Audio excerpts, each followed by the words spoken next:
You wake up when your body's ready, no alarm, no schedule, no place you need to be. For most of human history, this wasn't a hypothetical.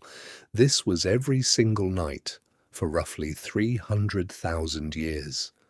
Today, you probably sleep 8 hours in one block, in a dark room, on a mattress, behind a locked door.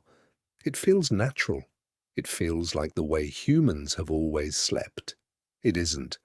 Your ancestors slept on the ground, around a fire, surrounded by the sounds of insects, wind, and predators moving in the dark, and somehow they got enough rest to hunt, gather, raise children, and survive. So how did they actually do it? In 2015, sleep researcher Jerome Siegel led a landmark study tracking sleep in 3 modern hunter-gatherer and forager societies: the Hadza of Tanzania, the San of Namibia, and the Tsimane of Bolivia. These groups live without electricity, without clocks, and without screens. Their lives are, in many ways, the closest living approximation we have to how humans slept before industrialization. Researchers strapped small wrist monitors onto volunteers to track exactly when they fell asleep, when they woke, and how long they stayed in each state. The results surprised almost everyone. These groups slept about 6.5 hours a night on average. Not 9, not 10, just under 7. They didn't nap for hours in the afternoon. They didn't go to bed the moment the sun set. Instead, they stayed active for hours after dusk, talking around the fire, and only drifted off once temperatures started dropping. Sleep, it turns out, wasn't primarily triggered by darkness. It was triggered by a small dip in body temperature that happens a few hours after sunset.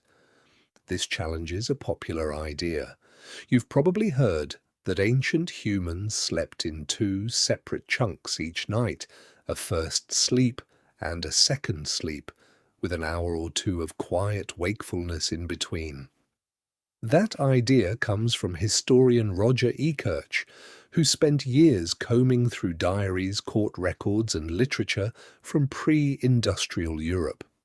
He found hundreds of references to people waking in the middle of the night to pray, talk, have sex, or simply lie awake before falling back asleep until dawn. So, which is it?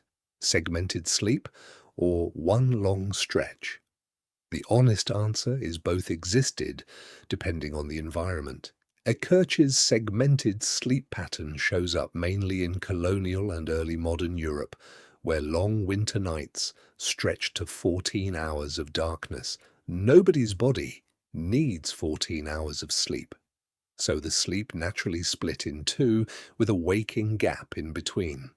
But the Hadza and San, living near the equator with much shorter, more consistent nights, mostly sleep in a single stretch.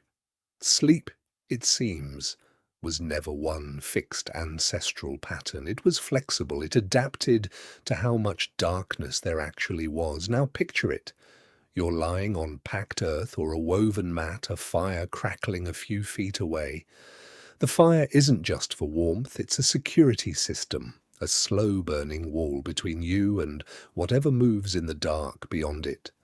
Someone keeps it fed through the night, waking briefly to add wood, then lying back down.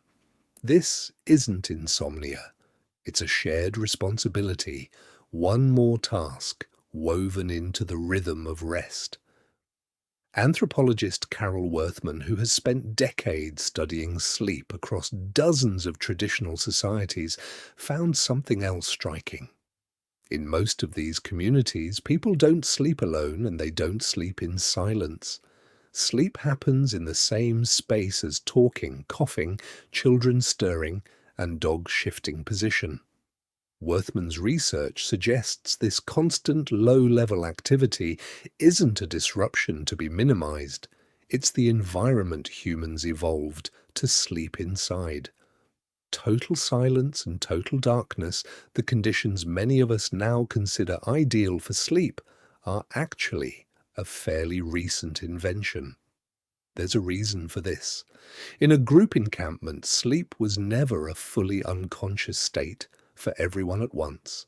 Someone was always half listening. Light sleepers took the first hours of the night when threats from predators or rival groups were more likely. Deeper sleepers took the middle of the night. This staggered pattern, sometimes called the sentinel hypothesis, meant a group of even a dozen people had a decent chance that someone, somewhere, was alert enough to notice danger at almost any given hour. Individually, everyone slept lighter than we do today. Collectively, the group was safer for it. This helps explain something that puzzles a lot of people. If ancient humans slept less soundly, and often less overall, why weren't they exhausted all the time? Part of the answer is that modern sleep problems are, in some ways, a product of modern life. Anxiety about slipping behind at work, blue light from screens suppressing melatonin production, the hormone that signals your brain it's time to wind down. A rigid 8-hour expectation that turns any deviation into a source of stress. Take away the clock watching and the artificial light, and much of that friction disappears. Here's the counterintuitive twist. We tend to assume more technology means better sleep. Softer mattresses, blackout curtains, white noise machines, sleep tracking apps. But Siegel's data suggests the opposite might be true. The hunter-gatherer groups he studied reported almost no insomnia. Fewer than 2% described trouble falling or staying asleep, compared to rates of 10 to 30% in industrialized nations. They weren't sleeping more.